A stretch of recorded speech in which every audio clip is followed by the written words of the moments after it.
Types of failures.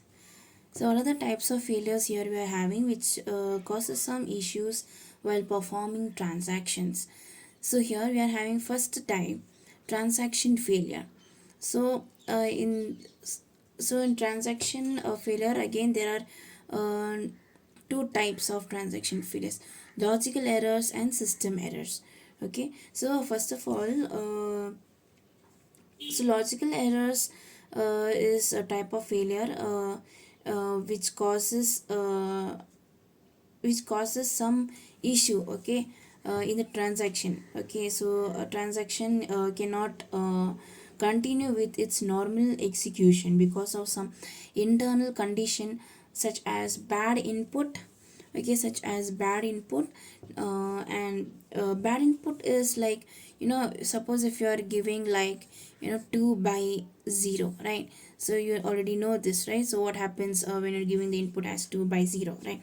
So so this is one cause that occurs. Okay, and then data not found. So what is mean by this? If you are trying to receive some data which is not available, okay, so that is what means. So this is another type of error which you see in transaction. And then there are some more reasons like overflow or resource limit exceeded, etc. Okay, and then system errors. So in system errors such as deadlocks. Okay, the system if the system has entered an undesirable state, which is nothing but deadlocks. Okay, so as a result of which a transaction cannot continue with its normal execution. So deadlocks is basically where, so I'll tell you here. So it is a deadlock is a one where suppose T1 and there is T2 transaction. Okay, so where T1 has to wait for T2, and T2 also have to wait for T1, right? So that is nothing but deadlocks, right? So where one transaction has to wait for its processing, right? So that is nothing but deadlocks. And then system crash. So what is system crash here? So there is a hardware malfunction or a bugs in database software or in the operating system that causes loss of contents of volatile storage and brings transaction processing to a halt. Okay, so this is a system crash.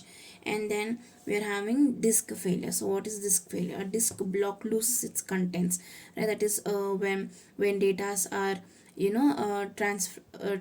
the data are transferring right in from one place to another place. So that time, during that time, the data will be lost. Okay, so that is disk failure, right? So in order to prevent this type of failure, what we can do is we can keep a copy of data. Okay, that is we can back up the data.